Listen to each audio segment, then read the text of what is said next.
All right, so today we're diving into Benin. It's a West African country, and we've got a whole bunch of info here, like about its culture, history, landmarks, the stuff that makes it unique. Yeah, we want to pull out the most interesting bits for you, kind of paint a picture. Right. So just for some quick context, Benin's on the west coast of Africa, Porto Novo is the capital, but Cotonou is the bigger city, the economic center, actually. and about 13 million people live there. But the population, that's just numbers, right? What we're interested in is the spirit of the place. Definitely. And speaking of spirit, you were telling me about this incredible statue. Oh, the Amazon statue, yeah. Huge, like 30 meters tall, bronze. It's a tribute to the Dahomey Amazons. Those were the women warriors, right? Exactly. It's not just about the size, though. The way she's posed, the symbols, they tell a story about strength, about these women's role in their society, a unique perspective on female power in African history. Fascinating. And then you have a totally different side of Benin with the Pinjari National Park. Yeah, that's where you go for the classic African safari experience. Hmm. Sea lions, elephants, all kinds of wildlife in their natural habitat. It shows off Benin's natural beauty, but also like a commitment to conservation, a chance for travelers to experience a different side of West Africa. And then there's Ganvier. You ever heard of the African Venice? I think so. Is that the city built on a lake? Yep. Houses on stilts, a whole community living on the water. It's a UNESCO World Heritage Site, by the way, and it's been around for centuries. Wow. What does that tell you about the people? Resourceful, for sure, adaptable. I mean, think about building and maintaining a city on water. That's impressive. Absolutely. And then moving from water to land, there's these unique houses called the sombatatas. Ah, yeah. In the Atakora region, they're like miniature fortresses made of mud, stone, thatch. These distinctive conical roofs. They sound pretty cool. Are they just homes or? They're definitely homes, but they're also a window into architectural traditions, shaped by the environment, the need for defense. They tell us about the culture, the history of the Samba people. It's like each of these places is a puzzle piece, giving us a bigger picture of Benin. Exactly. And when you talk about resilience, you got to mention the Bayo Guerra Monument.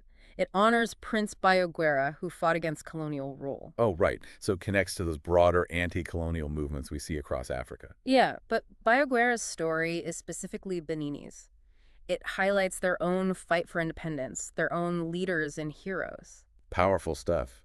And speaking of making a statement, Benin has this massive graffiti mural, right? The Heritage Wall. Here.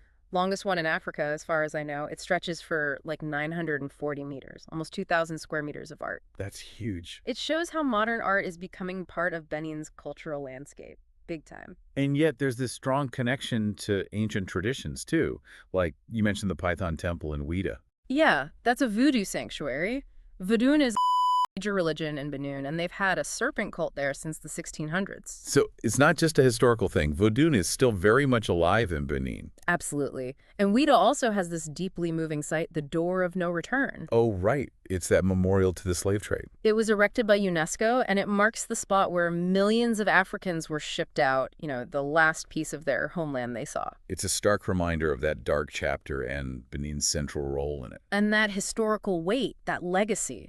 It's why events like Traditional Day or Fête du Vodun are so important. That's a public holiday specifically for Vodun. Yep, celebrated every January. It's a celebration of their beliefs, their resilience, their identity. Then there's the Igangun dance, which you mentioned earlier. Yeah, that's part of the Yoruba tradition honoring ancestral spirits. They wear these incredible masks, and the dances are so full of energy, it's like bridging the gap between the living and the dead.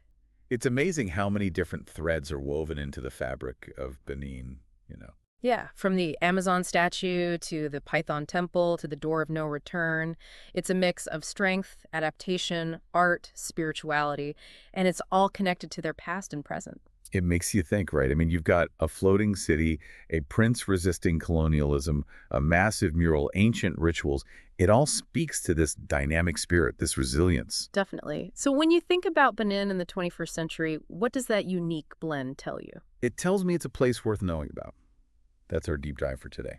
And that brings us to the end of our journey through the rich and vibrant culture of Benin. If you enjoyed this documentary, don't forget to subscribe for more cultural stories from around the world. Feel free to share your thoughts in the comments. I'd love to hear from you. And most of all, don't hesitate to visit Benin yourself. There's so much more to discover. See you in the next adventure. Mommy keleje, via mommy keleje, mommy keleje, via mommy keleje, mommy keleje, via mommy keleje, mommy keleje, via mommy keleje. Well, I'm standing next to a mountain, shove it on.